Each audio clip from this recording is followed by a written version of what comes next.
What does it mean to be human? An impossible question, but for prosperity's sake, let's consider it to be knowing who you are.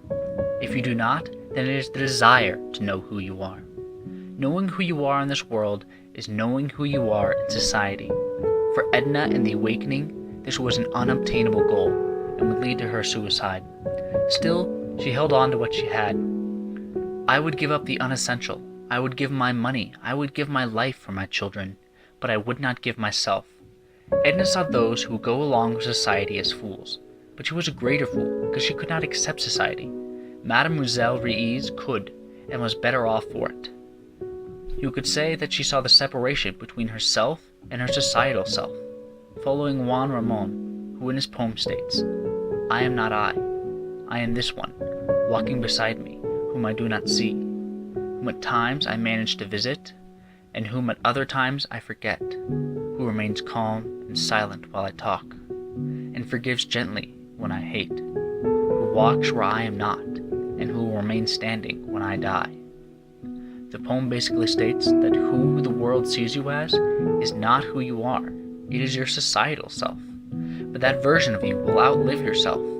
Sartre believed similarly to Edna when he said hell is other people, meaning as long as society and the people in it make it so you can't be free, then there is no need for hell is other people. In Metamorphosis, Gregor thought he knew who he was, the one who cared for his family. But it was his family that was better off without him. Daughter first lifted herself up and outstretched her young body. Knowing who you are doesn't always mean you know your place in the world, like for Troy in Fences.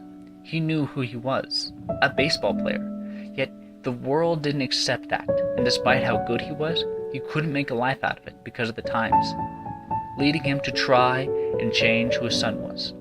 He ought to go out and get recruited in how to fix cars or something, where he can make a living. In Beloved, Sixo was a slave, yet he still believed he knew who he was. He believed he knew his place in the world. He stopped speaking English merely because he saw no future in it. He shows that unlike Edna, you can be who you are regardless of your circumstances. Finally, Bartle from the Yellow Birds believed that thinking you know who you are is like playing with fire. To understand this world and one's place in it is to be always at risk of drowning.